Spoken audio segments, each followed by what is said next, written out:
IDPS surtout neti bato bakulu no batambulaka bachaka ba désordre pona bango bakani banani bakulu no sobenga oh mais oyebi bango koleka nga po bao batumbaka bapine babomaka bat na banzela soki bazwi ba sénateur te oyebi bango bien na bao ba nga ba sa ba désordre mikolo le cœur pona bango bakanisa ke bokonzi na bango ezali bokonzi ya urne oh bokonzi na bango yuti na kingakati.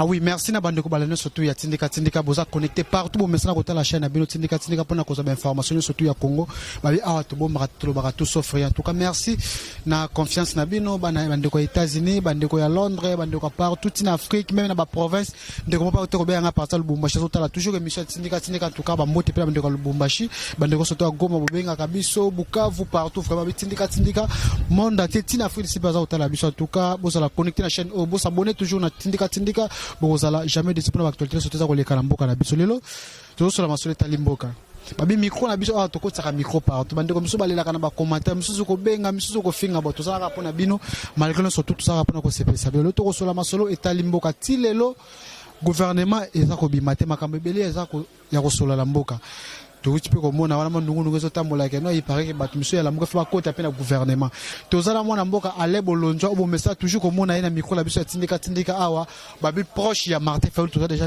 na plateau mbote ndeko ale bolonjwa mbote pe na balandi boni santé bon mboka eza na maladie obino so boyebi fa chikungunya ils ont paralysé les institutions naturellement tout ça malamu te mais tout ça ko bunda pour que tout s'affranchir na système ya soni au bacheli biso mais ndeko ale bolonjwa bituma boza ko bunda wana c'est comme si bituma na pena elembi tout ta lelo oyo population to ba peuple congolais aza vraiment sous na muta ko tia muta c'est comme si vrai opposant aza ko yeba les sociétés par rapport à pouvoir en place. Bon, sur la population, ma candidature est na ba raison ebele à kopesa parce que moni biso to banaye ko kanisa que ndeko Martin Fayulu azaki bien entouré par bateau bazaki na souci ya komema changement mais to moni na kati na bango mingi baza ba affairiste bateau mingi bazali pembe na ezali bateau bazali ko luka bazwa mafuta nzoi et ça bango mo malamu yango moni désespoir et ko makasi parce que ce de jour moni lokola organisation lokola la muka mutina mutako mo pesa position na ye mutina mutako mo négocier na marque na ye et créer moi désordre dans l'esprit de la population mais ce qui est vrai ezali que ndama ko linga jamais mboka na biso za prise en otage a susciter toujours bato ya sika a susciter toujours bato na kati ya population o ba ko mener lutte wana pour que to atteindre effectivement les changements moni ndeko nanga e ta on bande ko yebisa bino bato bande ko zwango lokola blague omoni ba kuluna IDPS na ba kuluna PPRD ba sai ba désordre be na Kinshasa ba ngabe ba sa ba désordre ko tala masolo wala to ngapena par rapport ya réunion ya la muka to moni reporter ba date Martin Fayulu akena e Londres to moni pe koto Moïse Katumbi a nommé ba timiso a nommé ba to MLC a nommé pe mutu ya mwana mboka def mozo c'est comme si na Fayulu pe na cop nini minezo le ka bien tete to mona c'est comme si la muka désordre ça bien organisé na la muka bon en fait eloko na oti ko biso yango wana bandeko na biso ya la muka bazali na ba tendance ebele. Omoni monsieur Moïse Katumbi. Monsieur Moïse Katumbi c'est un bon kabiliste. En tant que bon kabiliste, il a la mingi ba intérêt na et lui quand il parle intérêt, il voit souvent l'argent. Et puis aux unes de Martin Fayulu a la philosophie na mususu. Omoni alors ngongana siko e komisko mo agege parce que au départ ceux qui basangana ki parce que bazaki na souci bazwa pouvoir. Mais l'autre a conseillé la pouvoir mudam tadaki na makanisi na ye. Et puis le siko lokola monsieur Félix Tshisekedi a 8 mois cadeau Kabila pesi a pouvoir na yewana. Batu musu ba moni ki ba kanga mutema ba sala 5 ans ya chômage ba do supporter te po ba musu ba longa mo kala ba musu ba longa mo kala ba mo est-ce que ba kanga sous 5 ans de plus ba kokate yango moni ba do préférer ba kende vers monsieur Kabila et vers monsieur Félix Tshisekedi mais ndeko nanga o moni monsieur Moïse Katumbi eloko za ko boma biso za nini parce que le Congolais bazali habitué à la sincérité monsieur Katumbi akota na la muka parce que Azaki représentant il y a regroupement Babengi ensemble. Or ensemble et c'est la campagne à Félix Tshisekedi. Na lobakelo ko namba me batcha yango kate. Mais lolo bokomona pourquoi tu as insister sur yango. Na kati ya la na kati ya ensemble bazaki na o bakoyi ko benga nini. Muto bane ko superviser ba activité nyonso et aki Délice Sanga. Délice Sanga a battu campagne pour Félix Tshisekedi. Tozu Lubaya aussi a battu campagne pour Félix Tshisekedi. Si ko bino bozo bisangai que monsieur Moïse Katumbi a na la muka. Mais la muka wapi? Parce que la Mouka est composée ensemble et les autres. Or, hier, Mokondi, soi-disant représentant Mokondi ensemble, hier, Azali proche à Félix Tshisekedi. Il a battu campagne pour Félix Tshisekedi. Siko Bokolo Banabiso qui a la Mouka Nengeni. Parce que la Mouka va soutenir Fayulu. Or, hier, a soutenu na Fayulu, na Félix. Le lot, Siko a commis que Lucas Siko, Bazong, c'est la Mbongo, ba foutaye par rapport à O et à Salaki. Des listes, c'est ça, on est tous au Bawe. Alors, il y a une liste administrable. Bazak, Azay, qu'on a nommé comme ministre. Siko Bokolo Banin. Et Azay, Moutou ensemble. Et pourtant, il y a Azay campagne à Félix, mais mon continent, Azay campagne à Fayulu. Tout ça, pourquoi? Parce que quand les Congolais, Azali Zoba. Biso, ceux qui n'est pas Moutou, n'a soutenu Fayulu, n'a soutenu Fayulu, t'es pas Moutou, il y a la Mouka. N'a soutenu Fayulu pour Nayebi que, et si Gangan Azalaki, a joué plus de 97%, il y a ma voix. C'est grâce à Jean-Pierre Bemba. Et bien sûr, et grâce à Jean-Pierre Bemba, et grâce à Moutounios. Mais la population va voter Jean-Pierre Bemba, la population va voter qui Fayulu. Ceci n'a pas besoin de parce que tout le monde est au monde, bandi politique il est là, histoire il y a constitution. Pourquoi tu es sensible? Parce que il y a une crise de légitimité à pouvoir. Pourquoi tu sais que la constitution en 2003 et 2006? C'est tout simplement parce que tu as une poussé à changement. La constitution est fixée par objectif constitutionnel à l'élection. Pour que tu atteignes l'objectif constitutionnel à l'élection, il faut qu'il y ait la transparence dans l'élection. Qu'est-ce que nous avons constaté? Nangaoui à Nangaoui. À l'élection, salaki, tu as qui vote, comptage et à la manuel, il y a un bulletin de vote. Tu as qui vote et à la électronique, tu as qui sur base de procès verbaux, ne va publier les résultats. Or, Nanga, avec, sous l'impulsion de Joseph Kabila, va considérer tout ça, va publier M. Félix Tshisekedi comme président de la République. Yo somona puis moi na kekelas azongina bulletin. C'est vrai que bache caché il y a école. C'est vrai que bache signature il y a école. Ba komika ka pourcentage na nombre de points obtenus. Mais quand on a ba rubrique mathématiques bachete, français bachete, géographie bachete. Et là qui c'est que moi ajouté parce que en principe et bon qui va publier les biso résultats province par province, circonscription par circonscription pour total la place inini 7 50 000 voix oh va pesa Félix Tshisekedi et Outa. Ata soki azwaki ya solo. Tokondi matin parce que le lenge déjà a publié zaki na problème. Le londe to komona batu bakomi ko kabwa. Ndeko nanga na ebisio ko supporter chômage à 5 ans et la facilité. Au moni le londe ko kamere a commis le ko vivre moi bien. Kobala abali kosomba bandako asomi bandako ya tekaki aresombi le parti na komi ko vivre parce que ça na pouvoir bato ba li banda baza ko supporter ko vivre sur na chômage te yango omoni bazo kende vers M. Félix Tshisekedi lokola ye baza ki débauché par M. Kabila ye pa ko débaucher bato ya ye mais na suka opposition erotika na bato muke mais ata wana bato nyonso baza ko mona lolenge ya mbilinga na nyamunyamu ya Félix Tshisekedi ko diriger bakoza na opposition. Ata lo se babi que sur les 6 signataires il y a biloko na bango la muka bango nyonso balongwe Martin Fayulu kozaka majoritaire parce que bato bakoza dessus bakozaka ebele. En tout cas tous allez na mona mboka le bolo to sur la toucher masolo mais ndiko le bolonjwa to so na masolo to kotela mboka to ko mona koto bere rouge à la muki ya kosakana ta to moyi koto pays des petits mukoko ba itimato me pesa maki ville ko to mona ba sopa ki ba policier partout par rapport à la sécurité ba ngaba créer. Après tout comme on a sous ce que non mami konzama ba kotana Joseph Kabila na Félix Tshisekedi bazolia baza ko mena ba bouteille champagne zawana atomboli champagne par rapport à ça état que acteur politique message nous kopesa bandeko bazola na biso ba comprendre le connaît za ko le capitaine na mboka talisi ko bato bazolela que non o Kabila na Félix fa livrer Kabila miso bazolo marme belé mais koto baza pena ba amitié mo ya makasi za déjà la carte. Bon, en fait, le problème ezali bato mingi baroza surpris, ezali bato batika ba ko saka bango mikonyos. Et donc, ezali vrai, ezali nini. Kabila azali mojalis. Yende mutasala M. Félix Tshisekedi lelo a comme président de la République. Ce qui va basala ka erreur ya ko croire na ngote ba ko mona ngo siko. Il n'y a pas inimitié entre Félix Tshisekedi na Kabila. Bazali ko passer na ligne de miel na bango, ils sont en mariage et mutu moka ko kabola bango ezalité. Poliba na bango ezali ti moko ya liwa ndeko kabola bango. Bato bayaka lokola bato babengaka bato ba FCC bato ba cash. Bayebi ba accord ezali ko sangisa Félix Tshisekedi na Kabila te. Parce que ya bango ezali ya libala. Libala ezali ki célébrer devant M. Nanga o azaki abe et puis devant président à cour constitutionnelle yene mtavea qui sur la légalité à leur mariage et loko ko kabula bango ezali ba discussion na bango te tango bango bayokani entre bango mibale nde sikoyo FCC na cash baye ko signer accord na bango ya partage à pouvoir omoni bakulu na oyo ya IDPS o ba tchaka ba désordre balobaka ke monsieur Kabila il faut ba kangaye il faut ba salabwe mais parce que baebi non mais papa alobaki te papa aliaka mbonga Kabila papa aliaka mbonga Kabila papa bango nyonso balia moto moko te oyo basala politique na Congo oyo alia mbonga Kabila te bango nyonso balia mbonga Kabila Kabila oyebi ba vérité tout bango nyonso balia papa oliaki pa volongo nga azalaki na Kabila na olia te ndengeni bango nyonso balia mbonga Kabila mais loko ezali vrai ezali ni arrangement oyo esalama entre Kabila na Félix mingi na batoa bayebi yango te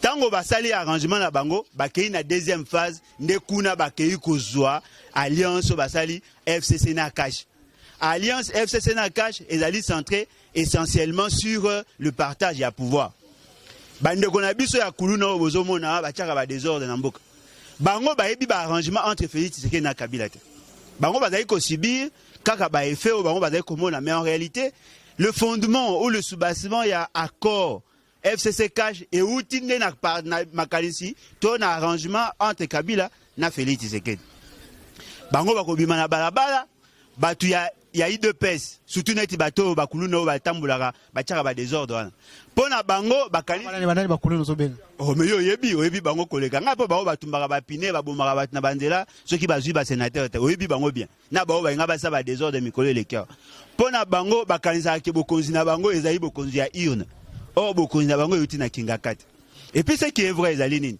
ndeko bandeko bazali ko tia désordre parce qu'ils ne sont pas informés par rapport à l'accord au signement entre Kabila na Félix Tshisekedi bandeko na biso ya PPRD pona bango bakomi pressé que ya kolinga bacha gouvernement parce que bato mingi bazali na kati ya bato mingi bazali na kati ya gouvernement wana bazali bato oyo bango balingi balongola ozui lokola ministre de l'Intérieur il n'est plus en relation de sainteté avec FCC il y a commis plus proche à Félix Tshisekedi là où a retrouvé ba continent ba na posa balongola bango bacha bato asika ce qui fait que M. Félix Tshisekedi le quoi yazali ko profiter na absence ya gouvernement o ezali na pouvoir plénier ya ko représenter l'état congolais profitons de la situation wana parce que aujourd'hui M. Félix Tshisekedi yazali président de la République mais c'est Kamera yazali ko assumer en même temps fonction de directeur de cabinet premier ministre basali siko na alliance na bango ya cash c'est eux maintenant qui profitent qui tirent les dividendes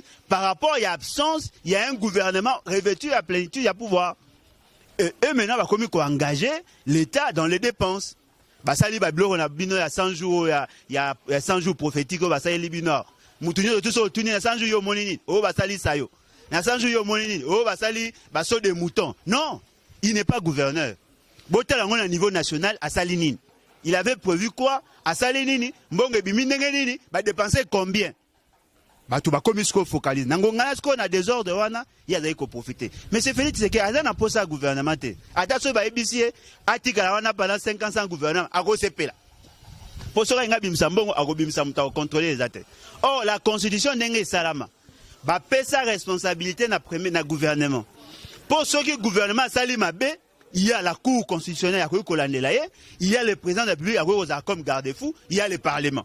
Mais est-ce que le président de la République aime engager la dépense? La constitution n'a pas prévu le mécanisme à contrôler la gestion du président de la République. Par rapport au gouvernement, côté IDPS, divorce, il y a mariage entre FCC et Cash. Tout le monde peut côté PPRD, président Félix gouvernement. C'est comme si c'est comme si base comprendre le côté base décider que nous la signature à Genève. Base c'est comme si on isolé, comprendre les qualités. Negonangai, base la constitutionnelle parlementaire debout. Pour la plupart, ce sont des semi-lettrés. Bato mingi baebi papa, la plupart sont des semi-lettrés. Au moins dans la démocratie, la beauté de la démocratie est la loi du plus grand nombre. Mais le mal à la démocratie, même des gens qui sont des incultes, la liberté de dire ce qu'ils ne maîtrisent pas. Félix Tshisekedi, IDPS a commis parti présidentiel grâce à Kabila. c'est-à-dire ezali lokwa libala oyo salami kombo oyo bino boza kokumisa lelo ya présidence ezali kombo bozwi ya mobali ya mama na bino. Il faut vous faire voir bango eloko wana. Mama na bino abali mobali ya sika. Kombo bokomi kokumisa lelo ya présidence de parti présidentiel, c'est parce que papa o abala mama na bino nda apesi bino yango. Soki bobi mama na papa ba kabwana, bokolongola pe kombo te. Soki babi lelo ke Félix Tshisekedi na Kabila ba kabwana. Mais Kabila ko botola bokonzi na ye. On a parlementaire de Boubo comme ça va gagner la Kabila. Il y a un autre ça bango. Ba comprendre que bokonzi na bango et outi pa ya Kabila. Soki ba beba na Kabila, Kabila ko récupérer o ya yaki nango, bino bokena o bino bozongi. Parce que le pomo ezali frère ezali. Bosala o nyonso tout bongi bosala, mais boye ba yango alliance FCC cash et ko privilégier pe bino parce que ndenge bozala désordre wana, bino bozali ko se retrouver. Alors notre problème ezali boye. Ezali que batu ya PPRD, bazali le ko se plaindre. Mais pourquoi bazali ko se plaindre? Mais tout simplement parce que bango ba memi biso na philosophie ya buzo bawana. Soki élection esalamaki et que vous publiez l'élection résultat na ndenge ya normal. Tonga to senti ba effet wana te. Toyebi biso nyonso mutu abimaki premier zayi M. Martin Fayulu. Yami Balé Chadari, yami Sato Félix Tshisekedi.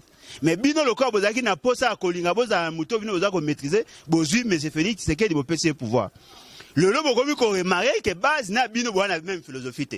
Base a komi ko tia pression, a komi ko linga na kolongwa na cadre ya ba accord na bino, bo komi ko se plaindre. Bo se plaindre parce que bino ne bo indi la République en erreur. Et puis le mot da livrer. Batu ya IDPS, bazako lobake bazali batu ya pouvoir. Yo so mona na mboka oyo, un parti du pouvoir a kende osa atia pression na balabala. Non. Ceux qui vous avez eloko ya ko revendiquer, bon kende plutôt au sein de votre parti. C'est après liste 38 de liste 37 de liste pardon, ba sika na oza pouvoir ba zino maîtrise watu wala micro nga ba lobaki abiki na ba zino maîtrise wana te ba totiki la bango ta ba ko mesana malem. Ah, et là on a sepeli po yo muto lobi yango. Bazali na maîtrise te, ba gérer ta boutique te, ba yebi mamba pays ne tambola raté, ba komi ko luka ko yekola siko. Yango moni amateurisme wana ezali ko salama. Mais loko nangina ebisa onde ko nangai. Na lobite ke no ba yeko ba gérer boutique na biki ba bisi ke no mbali boso ba zo pouvoir ba zo ke malem na maîtrise. Et loko yo lobika onga na lobite. Na lobika yo lobite po ngo changer. Ende ko nangai. Et loko ezali vrai ezali nini? Na kati ba parti politique fo ba la kisaka ba ndenge ba gérer mboka. Au monde amateurisme na bango eza comme mamboka na retard. On a trop d'amateurs au sein de la plateforme. Yango au monde baza ko patoger. Ce qui est vrai, net ozolo babwe. Muto azali na santé financière ya bien. Partout ezali ko fonctionner de quoi à parti présidentiel. Ezali INC. Bataille de peste tout le monde a bango na sa bandete ndenge bazala pe ndenge bazali. C'est tout simplement parce qu'ils n'ont pas pris le temps, le soin ya ko former batu na bango. Dans cette difficulté là, baza ko profiter na éviter na faiblesse na bango pour que ba même bango na philosophie ezali ya bango te. Mais loko ezali vrai ba mataba kita muto ayebi place bokonzi na bango euti ezali Félix Tshisekedi ezali Kabila. Tango bino boza ko tia makelele, boza ko tia pression, bango ba ko sala libala bosembo na bango, bomula ki bango ndenge bazali ko mela masanga, bomwe bango ndenge bazali kolia, bomwe bango ndenge bazali na esengo parce que arrangement na bango et atteindre objectif na bango. Mais bino bato bozali na se ba soda mbolombolo na ba lieutenant ya bino ya se, boza ko kanisa ke bino boza ko orienter politique. Or la politique ya lelo bokonzi ya Félix Tshisekedi efandi epa ya muto bazali kinaye. Alors souci na biso ezali ni ezali ke baleki nyonso baye kokota politique isika. Bandeko nyonso baye kokota politique isika ba memama na loyenge te. Parce que changement obino bolingaki bokanisa ke changement ezali ya moto balongola moto X pour acha moto Y. Mais là bokomi ko se rendre compte que lutte na biso bonga ezande ya changement à système. Le système n'a pas changé. Le système n'a pas changé. Bakobi sabino non voilà et boutique là étant. Nous autres, nous sommes spécialistes en matière de développement. 6 mois et coquille pour réduire le prix sur le marché. 6 mois. Parce que le variable, la raison est celle que le prix est matin. Mingi zaka, rareté à produits sur le marché. L'osso est allé belé. Massango est allé, foufou est allé. Mais qu'est-ce qui justifie et matin? Mais c'est tout simplement parce que l'État devient démissionnaire. Il y a des paramètres pour toucher pour que le prix est baissé sur le marché. Non, nous avons des gens qui dépensent l'argent, pour dilapider un pays. On vous disait que non, M. Félix Tshisekedi dépensait $10,000 par heure pour la location d'avion. $10,000 par heure pour la location d'avion. Bochaki Tembe, bon rapport, il y a ministère, il y a budget.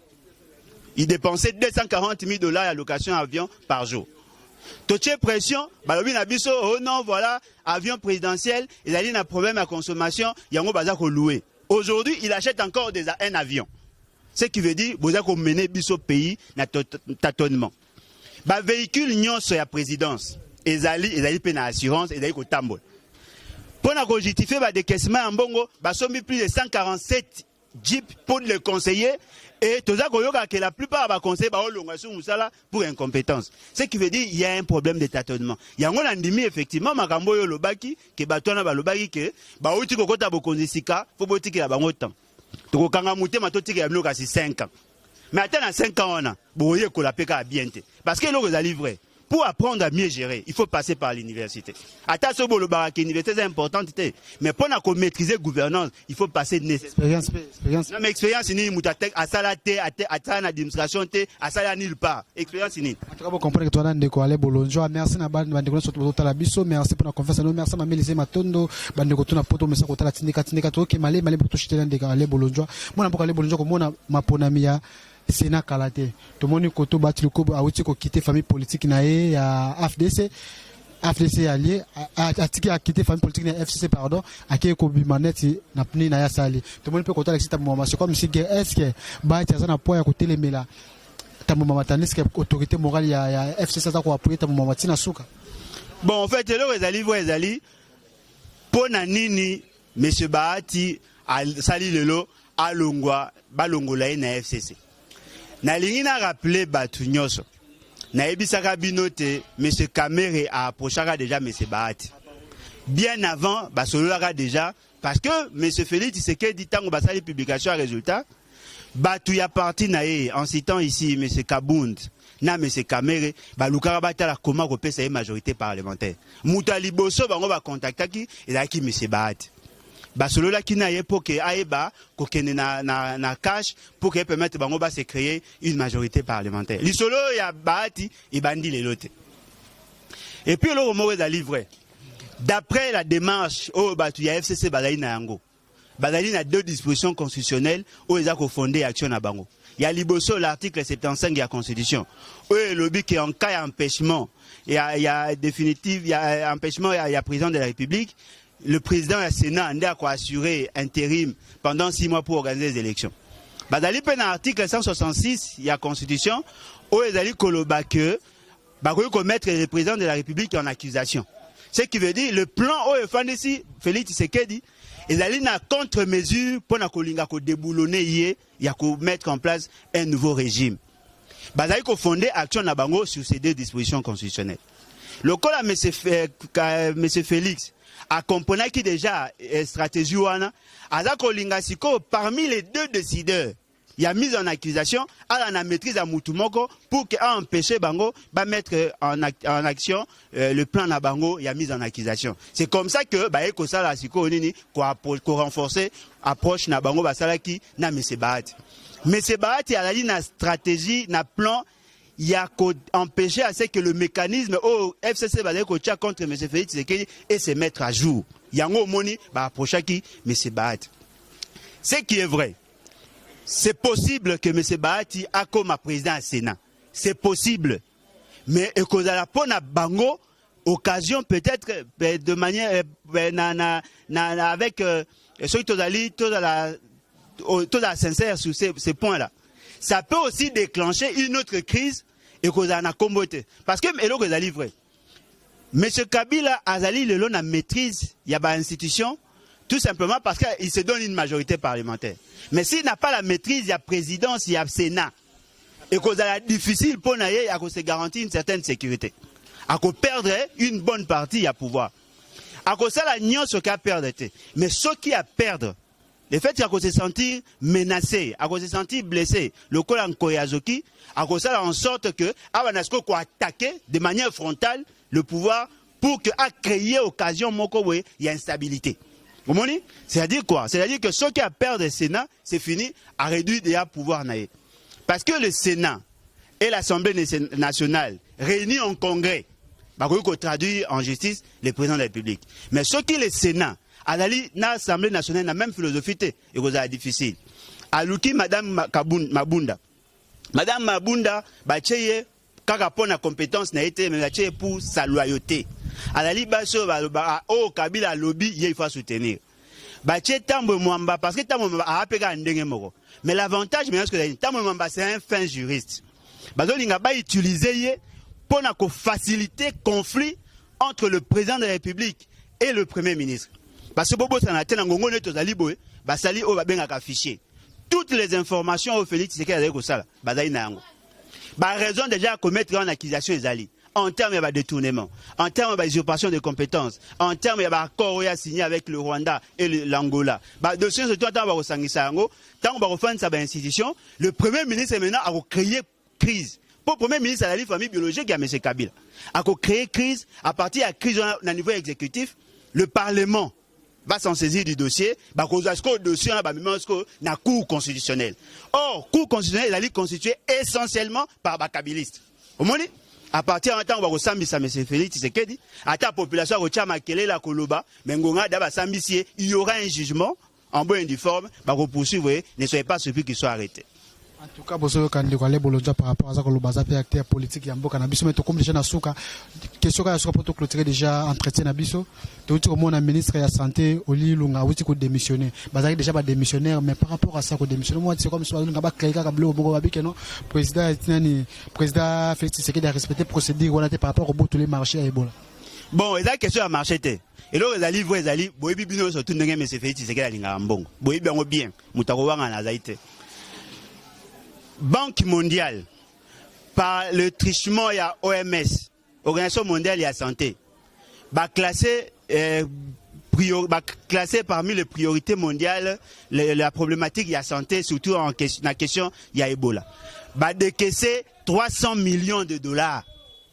Si on a 300 millions de dollars, on va décaisser. M. Félix Tshisekedi a collingaté, M. Wana, ministre de la Santé, bien qu'il n'y ait pas un dossier belé, Bobo Sanate m'a dossier à 56 millions de dollars à Équateur. Bon, et comme Madame Mouté, Baliango entre Bango, na niveau ministère de la Santé, na Batuna Bango. Tant que M. Félix Tshisekedi a dit que la Banque mondiale va mettre à disposition à Congo 300 millions de dollars, à l'Ingisco, à bateau, il y a yé.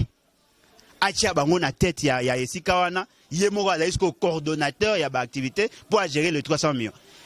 Et ça m'a bé, et ça paie moins malam. Malam nango ezali nini ezali que ministre azali wana la santé asali da preuve na yende na lobby a gérer ki mabe 56 millions ya liboso ba pesa ki Équateur a gérer mabe mbongo ba pesa ki ya beni kuna liboso lokwa mbongo ekomi belé ana posa na contrôle mabe nango ce que ezali nini ezali que d'après la constitution le président de la République n'est pas chargé ya ko veiller sur des biloko wana il a une compétence il y a gouvernement or yé Alingi a la maîtrise nango alors qu'il n'a pas de gouvernement. Ce qui fait qu'aujourd'hui, mbongo wana ne naza ko mona ngo pe connaissant batu na biso bandeko na biso a cash. Mbongo wana ekoma malonga te. Po bazu ba c'est vrai que docteur Mouyembe, il est spécialiste en matière Ebola. Ba lié batu na biso a PPRD, ba parlementaire de ya IDPS, ba parlementaire debout, na ba bandeko na biso bazaka ba meni batalobeka, na bata ya nini ya potokuna, ba ba on a commission ba gérer mbongo. Ils a le corps ba pesi soso abattre la loso. Et ça passe bon la loso ne comme ndenge komi. Parce que toyebi ba onde balinga mbongo. Mais loko ezali vrai ezali. To biso du photo bunda, to sala en sorte que makambo Ebola ici là. Au moins les bato mingi na Kinshasa, na ba problème sur ba kanzali ezali problème ya Goma. Ezali erreur grave. Nous sommes en phase de ce qu'on appelle une guerre biologique. Dossier à Ebola on a ezali complexe. Pourtant Ebola ba maîtriser qu'on a Équateur. Qu'est-ce qui s'est fait?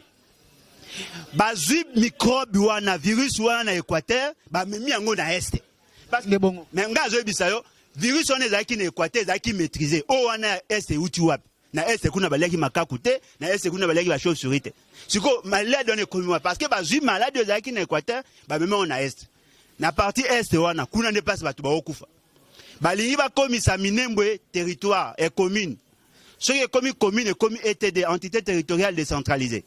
Ne soyez pas surpris que Minembwe, tout autochtones, ce sont des Tutsis qui occupent l'espace.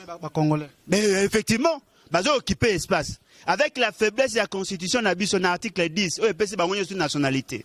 Avec l'esprit de décentralisation, ne soyez pas surpris que Minembwe ait se déclaré autonome. À partir de là, on parle de Rwandais. Et le Congo. Il y a un Congolais. D'abord que c'est une guerre biologique et qu'on peut atteindre biso à tout moment parce que moutako ko mata na avion na Goma 2 heures après comme Kinshasa. Ne soyez pas surpris que Ebola peut comme à Kinshasa. Et qu'on peut comme dans d'autres pays voisins et qu'on peut Congo Mobimba. Yango to sengi bien que M. Félix Tshisekedi na ndenge na otamisa mboka to sepelaka na ngote. Bakanga mutema tobi ke balingaka mbongo. Basala ke mbongo wana et servi na peuple to bunda contre Ebola po soki komi na Kinshasa mutako maîtriser yango azalite. Ebola eyaka na mitoki. Biso to mataka moto. Soki mutu moko sur 2 personnes ba matina moto a Toki azali na Ebola batumi bale